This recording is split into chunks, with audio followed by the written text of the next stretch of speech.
Do you want to learn how to safely buy and securely store your Bitcoins? Coin Compass is running a free 2-hour webinar on Sunday, the 19th of April. For session times and to register, go to coincompass.com/webinar. So as a merchant, it doesn't really make any sense to accept Bitcoin or cryptocurrencies unless you're trying to be the new kid on the block, the cool kid on the block, that maybe you'll get some marketing or advertising out of it because, hey, my store accepts Bitcoin. This is a Bitcoin Basics podcast with your host Ferris, that's me, and Gordon from coincompass.com. We're Bitcoin advisors and educators supporting business and individual investors to safely buy, store, and control their private keys, Bitcoins. This podcast is strictly educational and is not intended to be financial, investment, or legal advice. Full disclaimer in the show notes and at the end of this episode. Well, good morning, good evening, good afternoon, wherever you may be, and welcome to another Bitcoin Basics podcast as we venture into 30 days of Bitcoin. And we are on to day 5, I believe, Gordon, is that correct? It is, and before we get started, the usual proof of recording. We are on block number 622,975, which equates to March the 26th, 2020.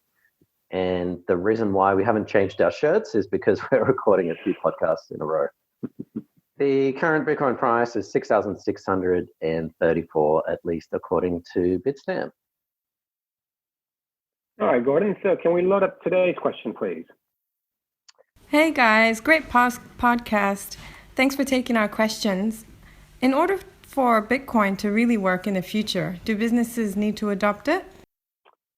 So yeah, this is an interesting question. I suppose what I'm asking myself is when the phrase is, in order for Bitcoin to really work in the future, I think the presumption is for Bitcoin to be used as a currency in businesses. So that's how I think what I'll answer the question is this.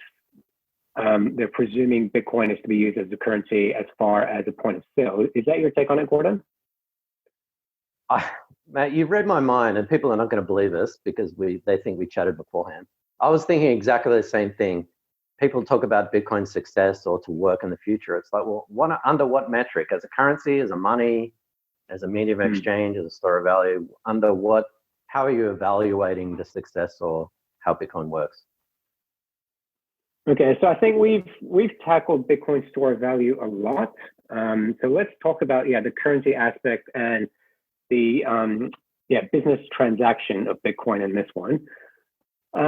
So for it to work as a currency, I'd have to say yes. We would have to see businesses start to use it for it to be recognized as a currency. If businesses are not using it, then it would just be relegated to what gold is, which is a store of value. Even though gold can be used as a currency, people don't. They buy gold as a safe haven asset. So I would agree with that if you want Bitcoin to work as a currency, then yes, I do think businesses will have to get on board. And that's when you see it move from person to person to, okay, I can fill up my car with petrol, I can buy real estate. And we are seeing some transactions like that, aren't we, Gordon, as far as the larger transactions for Bitcoin? Larger transaction, you mean retail transactions? I'm thinking like 6-figure transactions, like apartments, yachts, cars. Yeah, obviously not as much as a US dollar or any other foreign currency, but yeah, people have bought all kinds of stuff. And the number one purchase, I think, of Bitcoins was in 2016 when people were buying Lamborghinis. When Lambo? So actually, let me ask you this, Gordon. Why hasn't Bitcoin taken off in businesses? It's been around for 10 years, over 10 years now. Why hasn't Bitcoin been used that much in businesses? Good question. I'm actually surprised that it hasn't already. Then again, think of it from a merchant's point of view. What do you need to set up? What kind of infrastructure do you need to have in order to accept Bitcoin or other cryptocurrencies? So if you're a convenience store, for example, you're going to need to have some sort of payment gateway, and you're going to need to have some sort of wallet, And whether that's, an actual point of sale system, or it could be on your phone or your tablet. So you're going to have that. But then once you receive those Bitcoins, what are you going to do with it? Are you just going to leave it on the tablet?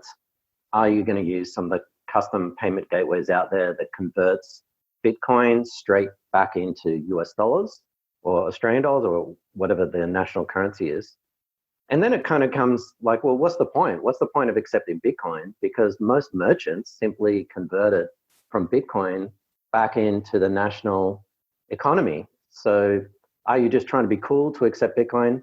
But I think it's actually a practical reason. And the practical reason, one is they have to deal with wallets and they have to deal with the infrastructure of it. Nowadays it's a lot easier, but it's still a hassle. And so the CEO or the owner of business might have set it up, but they're not there all the time. So they're going to have to train their staff on how to use it. And let's be honest, maybe only one person out of 100, and that's probably pretty generous. It might be one of every 500 is willing to pay in Bitcoin or cryptocurrencies. So as a merchant, it doesn't really make any sense to accept Bitcoin or cryptocurrencies unless you're trying to be the new kid on the block, the cool kid on the block, that maybe you'll get some marketing or advertising out of it because, hey, my store accepts Bitcoin. Stay informed with the state of Bitcoin and blockchain developments, news, and a comprehensive summary of price movements from technical and fundamental analysts with the Coin Corner monthly newsletter at coincompass.com/newsletter. While you're there, check out all our social media, video guides, ebooks, and webinars at coincompass.com/free. Yeah, and that's actually right with Gordon. I think the way it works with Bitcoin is if all you want to do is receive some Bitcoins, think of like an upside down L, very, very steep learning curve. But then once you know what you're doing, there's no real surprises. It's very simple. You can go within minutes. But it's just people need the time to learn first, what is Bitcoin? How do I accept it? And then there's a whole bunch of other things like, well, tax, how do you pay tax at the end of the day and that kind of stuff. So as a business, there's just a lot more to do than, I'm just going to buy some Bitcoin and hold on to them long term. There is a lot more involved, but I think once that knowledge gap decreases, I think you will see businesses get a lot more involved. But I think there's still some time ahead. But from our perspective, it is a store of value story more than anything else. Yeah, I disagree with that a little bit, Faris. I think nowadays it's actually quite simple to accept Bitcoin. You've just got a QR code and the person who wants to pay in Bitcoin knows how to use it anyway. So I think it is quite simple nowadays for a merchant to accept it. But there's really one reason why they won't, apart from the reasons that I specified before, that maybe only one out of every 500 customers wants to pay with Bitcoin.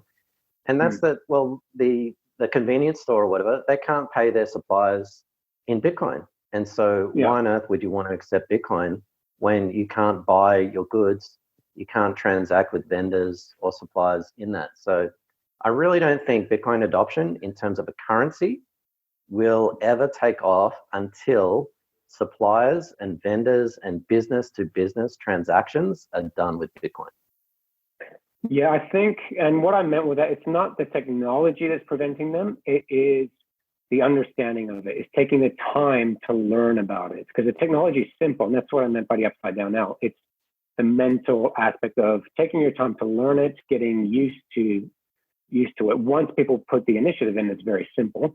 But yeah, you made me think, I think you'll see, rather than person to business transactions, I think we'll see business to business transactions before we see person to business. So by that, I mean, I think you'll see large corporations using Bitcoin and trickling down to the smaller businesses eventually. Yeah, and that makes sense because, two businesses transacting, instead of having some complicated arrangement where you've got purchases and loans and lending and, fudging of the books between balancing and overnight loans and all this kind of stuff, you could use something like a cryptocurrency, which would be valid on a blockchain and is transparent, but you don't actually need to reconcile any of those physical goods or actual currency itself between banks or any other institutions. So you could just, it's kind of like a peer-to-peer. You have a business to business, peer to peer, doing business that way without a third party. So I can definitely see how that's going to go. Well, Gordon, we've hit our 10-minute limit that we're trying to stay under here. So, I don't know, do you want to, just wrap this up, summarize this in a couple of sentences for me? Sure. I want to end with an annoying answer. And the answer is, it doesn't really matter if Bitcoin is not accepted as a currency, because neither is gold. You can't walk into your 7-Eleven and pay for your can of Pepsi with a bar of gold. Mind you, if I was working at 7-Eleven and someone wanted to pay $2.20 with a bar of gold that's worth 1 ounce of gold, I would definitely accept that as payment. But that's another story. So that doesn't mean that gold failed. It just means that gold is not used as a currency. It's definitely a store of value. And when we look at Bitcoin, we're really looking at not really paying for coffee and petrol, which may come, but that may never, ever come. Bitcoin may never, ever be used as a currency. The real use case, at least in my mind, is to replace central banks. It is to get rid of that middleman, that third party. So if Bitcoin is never, ever used as a currency, but simply a store of value, then for me, it's still a success. Yeah, okay. I agree with that. Okay, Faris, I think we're getting better at actually making these podcasts shorter and shorter. I think by the end of day 30, we'll have a 2-minute podcast. So thanks again for all your questions. Remember, coincompass.com/ask.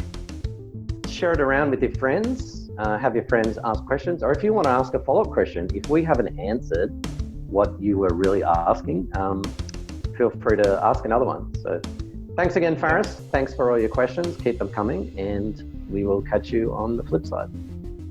Do you want to learn how to safely buy and securely store your Bitcoins? Coin Compass is running a free 2-hour webinar on Sunday, the 19th of April. For session times and to register, go to coincompass.com/webinar. Thanks for watching or listening. Please visit coincompass.com/free to register to our socials and discover other free content. Subscribing, liking, and following helps this content remain ad-free. Until next time.